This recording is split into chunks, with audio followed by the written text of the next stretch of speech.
Welcome to Communication, Connection, Community, the Podcaster's Podcast. This podcast takes a deep dive into modern-day communication strategies in the podcasting space. We chat with interesting people who make the podcasting and speaking spaces exciting and vibrant. We also dive into the podcasting community with news, updates, latest trends and topics from this ever-evolving space. So strap in. It's going to be one amazing ride. Let's dive into today's episode. What does it take to win in podcasting? Well, it takes dedication. It's a long game, not a short game. We've talked about that many times on this show. It takes commitment. It takes also looking out for other people, helping other people, being there to support them. It's true about business in general, isn't it? I mean, in order to be successful, you first need to be able to be successful at helping others. And I think that's the big theme we're going to be covering today as we chat with our guest, who is a seasoned podcaster and has taken the deep dive into being a podcast guest. Jim Manning's first job out of school was working for a self-made billionaire. Wow, how exciting is that? His leader had private jets and every material thing you could ever want. Unfortunately, the billionaire was absolutely miserable. So 15 years ago, Jim was inspired to set out and find a way to become financially free without sacrificing his personal life. Passive income generated from his investments has enabled Jim to found multiple successful real estate companies while still being a present husband and dad for his family. Along the way, Jim discovered that he also has a knack for creating financial freedom for others. He's now on a mission to show others how to generate passive income from real estate without doing any of the work. He's also a sought-after podcast guest and a podcast host, and we're so glad that we have Jim here today with us. Jim, welcome to the podcast. Thanks for having me, Carl. I really appreciate it. Excited to be here. I just shared a lot of your origin story, but let's back up a little bit because there aren't too many people who one of their claims to fame could be that they've worked for a billionaire. I think maybe a lot of us have that dream when we're starting out. If only I could. But tell me about this journey from billionaire to where you are now. Yeah, so it was my first job out of college, and it was actually an internship. And I, through a friend of a friend, landed a job at a wine company. And what we did was we took a bottle of wine out of an inventory. We printed out a label so that someone could inventory it, or so that we could inventory it. And then we just stuck the label on the bottle of wine and put it back in. And so inventorying a wine collection, most of us don't need to do that. But, when you have thousands and thousands of bottles of wine, from an insurance standpoint, it gets kind of important to know what's in the wine collection, right? So that was the company and what we did. And so my first gig out of college, I worked for 2 full weeks with three guys, taking bottles of wine out, printing out a label and putting a sticker on and inventorying this gentleman's wine collection.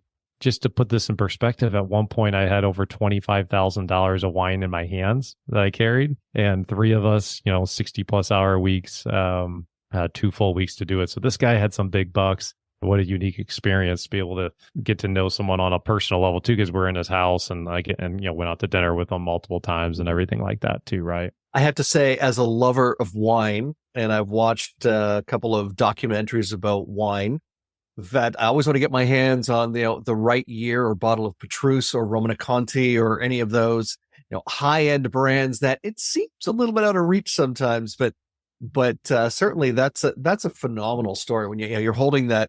I mean, even a $25,000 collection or bottle or whatever, it's like, oh my goodness, don't drop this. At the time, I had like a $0 net worth, so had I dropped it, I would have been working for him for a little while. But what a phenomenal experience though to have that, and then also yourself on this journey of helping others become financially free and helping yourself as well, and of course real estate as I've come to appreciate is one heck of a vehicle to not only build wealth but build generational wealth. Yeah, that's right. I mean, I learned a couple of good things from the billionaire, and one of the things was that, hey, this is America. This is what's possible. He was a self-made guy. He started a company and he was able to achieve the pinnacle of business success, right? And so when that internship ended and I got into corporate America, I knew right away, I was like, well, this isn't going to get me a private jet. This isn't going to get me $1,000 bottles of Krug champagne that drink on said private jet. So I knew right away, I was like, man, I need to start my own thing. And I fell in love with the idea of real estate investing because, if you flip a property and you take a property that is in neglect and it needs repairs and you fix it up, you are literally making a home for a family. So I love that thought of, hey, I could feel good about what I'm doing, but then also the financial upside. Yeah, you can make $50,000 plus on just one deal if you do it right and you get that right deal. So decided to get into real estate investing for the financial upside and for the impact that I was able to make for the community.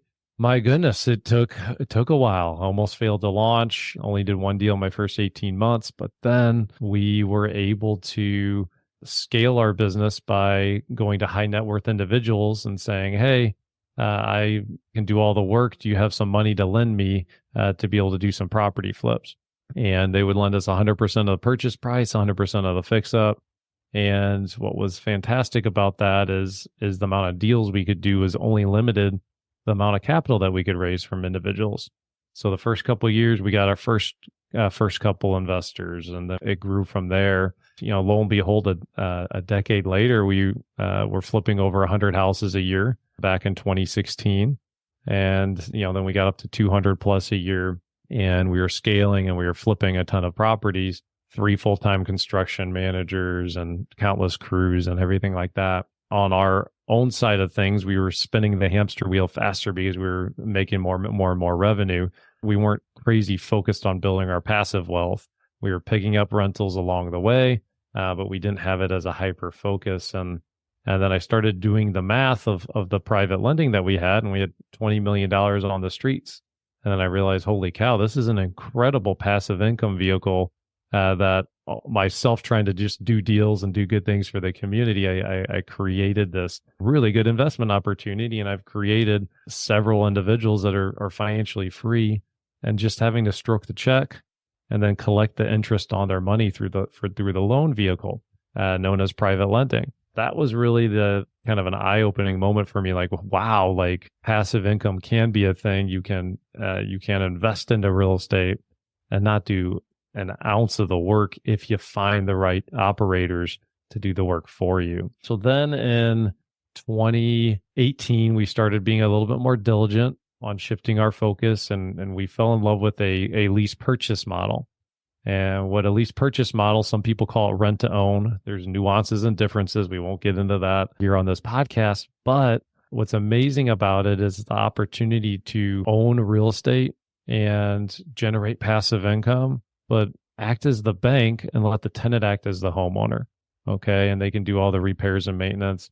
The other amazing thing about it is that it opens up a way to home ownership for these deserving families. So in our model, we collect a down payment. Let's say it's $10,000 before a tenant moves on, and they're through the moon excited because maybe they've been overlooked by the traditional banks, or maybe they had a one-time hardship in the past, so they don't have any other options to be a homeowner for the near future. And we open up that opportunity for them. And I'll never forget this. One of our first clients has a special needs kiddo. Kiddo got sick, and they got behind on medical bills because their kid got sick. We crossed paths with them. They had paid off their medical bills, but they still had their credit damaged, and their kid needed a specific school district. We happened to have a home in that school district, and we were able to tell them and say, hey, you know what? You did the right thing. You paid off all the bills. You can afford this property. The only thing you messed up was you didn't have a large enough rainy day fund. Why don't you be a homeowner and your kid doesn't have 8 years for your credit to rebound? That's all a grade school that they'll miss, right? So when we did that deal, the light bulb moment went off in my head. It was like, wow, not only can we create an amazing amount of passive income and a quality investment for us to own real estate and build passive wealth, but we can do amazing things for the community and have a real lasting impact in the lives of families at the same time. So we had grown our business and been doing the flips through a bunch of debt partners. And then we brought on our first equity partner, back in 22. And the reason why we did that was because the demand from the niche of this lease purchase model, the amount of deals our company could do was just began to outpace what we could afford to hold on to on our own. And so now we do both. We do a little bit of flips. We do some longer term buy and holds. And so we have debt partners and equity partners that are buying and holding on to real estate with us, and right around 132 limited partners, whether that's debt and equity. It's been good, Carl. It's been an amazing ride. I started out of my parents' unfinished basement, and here we are with 30 plus team members and 130 partners that keep my 30 plus team just a little busy. What a phenomenal story, though, because I have to go back, because I like how you said, by the way, thank you for the detail, because there's so many great things with, and I know there was some terms that you shared there, and thanks for defining what they are and how that journey has not only impacted you, but impacted community. But I just want to go back a little bit there, because you said pretty much right off the top that we almost failed. We did fail. We had some failure along the way. So in the podcasting space, it's the same. And there's folks who come to the podcasting space who have a head full of ideas and a heart full of passion to bring that. And sometimes it just doesn't make it to the airwaves, or, episode 2 or episode 3, they kind of fall off the wagon for whatever reason, and that they never do anything else. You've just indicated that if you want something not just bad enough for you, but enough for other people that are surrounding you, that it's so impactful if you stay the course and just keep going. That's right. At what point did you start exploring podcasting, and what was it that led you there? I had a conversation with a family member. He was, this was during COVID, and he was afraid of running out of money before he died. And it hit me like a ton of bricks, because I was like, well, you worked middle class family. You worked your tail off, and I know you saved your money. You went to the Lake of the Ozarks, not Europe, every year on vacation.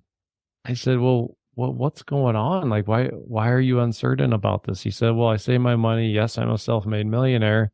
If I live to be 90, I'm fine. If I live to be 100, I don't know, because of the uncertainty around what's going on in the economy with inflation, you name it. And then that hit me like a ton of bricks. And, and I'm about half this individual's age. And I thought to myself, well, I've created other financially free individuals that don't have to worry about if they're, live to be another 50 years or 20 years or whatever, because their passive income exceeds their monthly expenses. Real estate's been just fine by me too. I'm in a great shape as well. And I thought about it, I was like, well, I think that the hiccup that a lot of people have with investing in real estate is because being a landlord kind of sucks. Let's be real. You have to find the property, negotiate it, deal with contractors, know how to comp out. I'm using industry terms, but know how to appraise a property. And the list goes on and on and on. Hire a property manager, fire a property manager, screen a tenant, you name it. And to make passive income, you have to execute at a very high level. It's not rocket science. Anybody can learn it, but to do it and execute at a high level takes a lot of professional skills. And so I thought about the foundation of what we have been able to do for other individuals. And I thought, okay, well, why don't I just spread the word out there? So I created a show called The Passive Wealth Show. It is an effort to just spread the word on how you can build passive wealth without doing the work. There's real estate fund structures. There's private lending. There's ways to turn your home's equity into passive income. Like we helped a client that generate over $40,000 in passive income after she sold her property by turning her equity into a loan. So there's all sorts of ways to do it. And I felt like, well, if a podcast would be a perfect medium to get the word out there and let people know that it is a possibility. It's possible. I mean, I think the biggest thing about it is that it's not that investing in itself is passive. So if you're looking at it like, hey, I'm going to buy a rental and then generate all this passive income, the problem with that is that buying a rental property is really building a new business that's a recurring revenue business model. It's not a passive income model. So real estate in itself, the way a lot of people teach it, is really about building recurring revenue. But the good news is that just because there's work that needs to be done doesn't mean that you, Carl, or anybody listening to this has to do the work. If you develop a passive investor mindset and you get good at finding other people to do the work for you, then it can become a 100% passive vehicle. But there's a skill set there. You have to be able to find the deals. You have to be able to understand, hey, who's a good operator, who's maybe at risk, what are the different strategies out there. And that's really the goal of the podcast, is just to have open and honest conversations about how do we build passive wealth? How do we succeed through other people? It's been rewarding. So what are some of the aha moments that you've had along the way as a podcaster, things that you've learned as a host or just by having conversations with amazing people that you have on? What are some of the things that you've gone, oh, I didn't expect that? What are some of the aha moments? Yeah, well, I think in business, my biggest mistake, one of the biggest, there's been plenty. I'm going to say, did you want to confirm which one was the biggest? Yeah. Do a survey, do a poll? We won't go there. But one of the biggest mistakes I made early in my career was I thought I had to be the guy with the answers. And I thought that it was on my back. And what I mean by that is, I would buy $1,000 course, and I would spend a month learning it, and then I'd go find the next course. I spent a month learning that, but then I'd forget what was in the first course because I was busy learning the second, and I didn't ever implement any of it. But I thought it was on me. And what I didn't realize is that when I got the right people around me, then all of a sudden things started to click. There's a story about Henry Ford. He was suing a newspaper for libel, and they called him an idiot. And so the defense attorney for the newspaper, they were like, well, okay, what strategy can we do? Oh, you know what? Let's ask him a bunch of trivia questions about the U.S. history and prove that this guy's an idiot. And then that way we'll get out of the libel case. So they start asking him like, hey, how many states are in the U.S.? What's the river that flows by St. Louis? Like all sorts of just basic stuff. And he doesn't know any of them. And they're like, see, we got you. And he said, well, why? Are you sure I'm the idiot? Because in my office, I have a telephone, or I have a machine with buttons, is what he called it. I have a machine with buttons, and I can press a button, and then it connects me to someone else in my office that knows the answer to all of the questions you're asking. So depending on what question you have, I just press the button and then I get the answer to what I need. So a lot of times, I focused on, hey, me being the one with the knowledge, when the right person a lot of times will solve the problem. And so what's beautiful about podcasting is it gets you access to really high level individuals. It helps you grow your network. And so when you get into a new problem or a new arena, you're able to, you have a bigger list of people you can call and start to develop the relationships with, just from hey, Carl and I right now, right? Like we're talking, we're interacting, and have that potential to build a relationship. And I think that's a big thing that held me back from getting further faster, was just that. We started out a new investment strategy. Okay, I had to go through and learn the contract, and okay, how are we going to set this up legally? And then I would bring an attorney in. And when now, we start out something new like that, it's like, okay, let's call the attorney and say, hey, set this up for us. What can we do?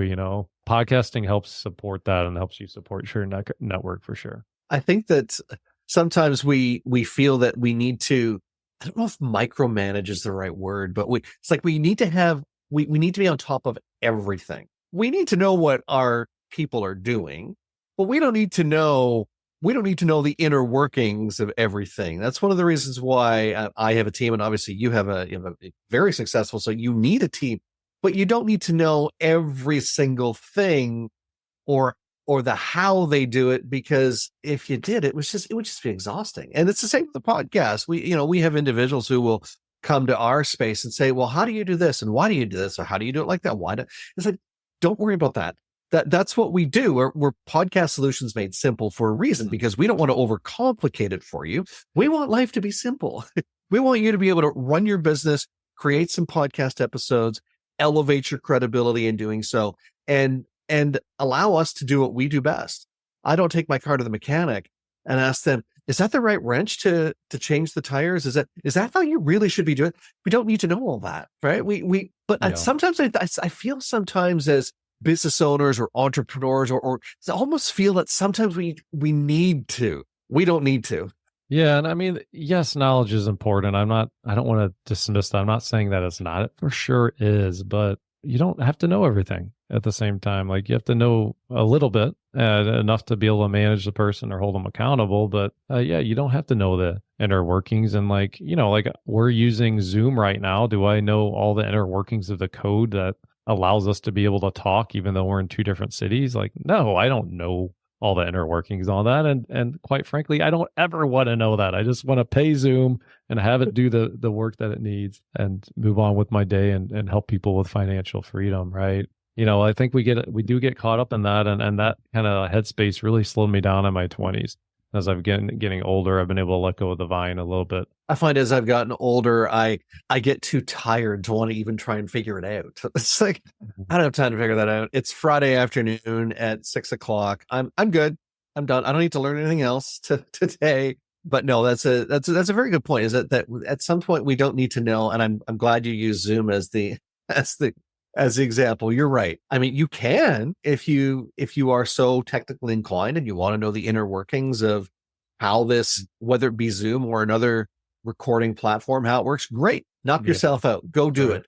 I think if you're going to do something like that, it should be where your passions lie, or what is in the best interest of your goals, the community that you serve, the things that you're trying to accomplish. And I'm glad that a podcast has helped you in reaching more people. And now you're guesting on shows as well. Which came first, the hosting or the guesting?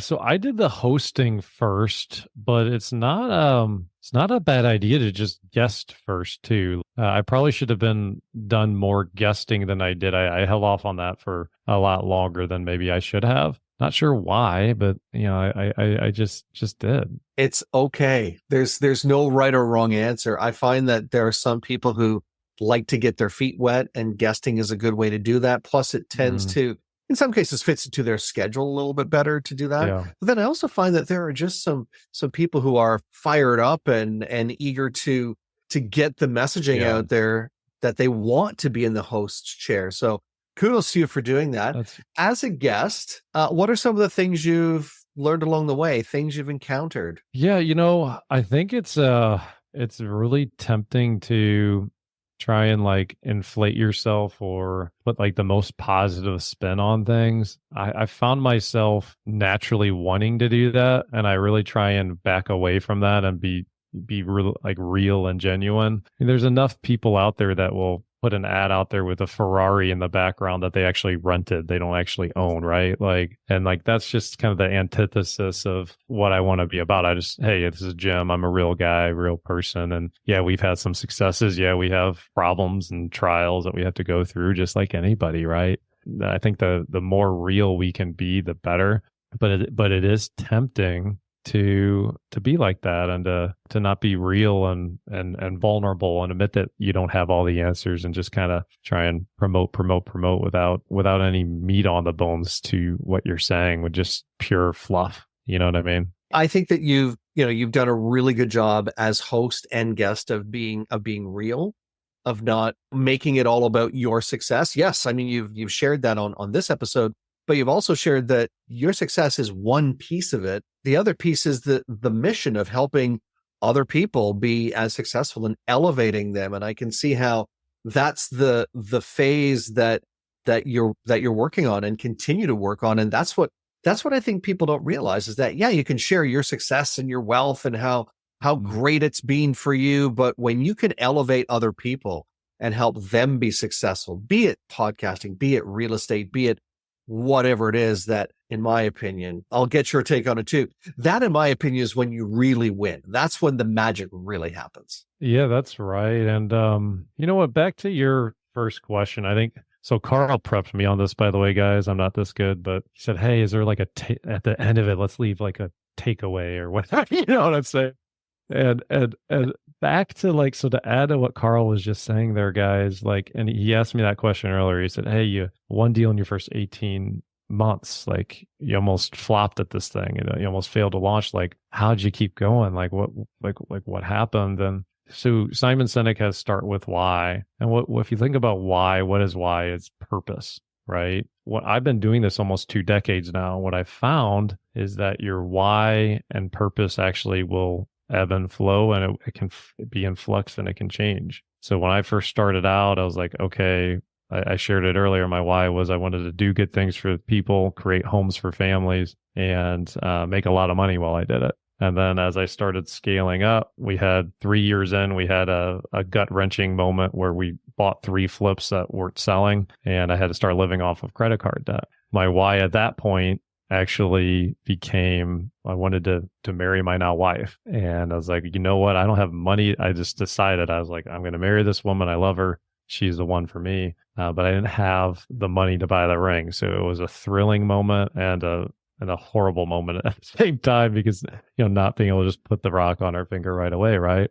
So that helped me get through all of the pain and the bad deals, and to where I was able to kind of get to the next level, get the money to buy her a ring that she deserved. But then once I married her, now what? My why has to shift again, because I don't have another, I'm married to her. I hit that goal. Right. And so it's shift along the way.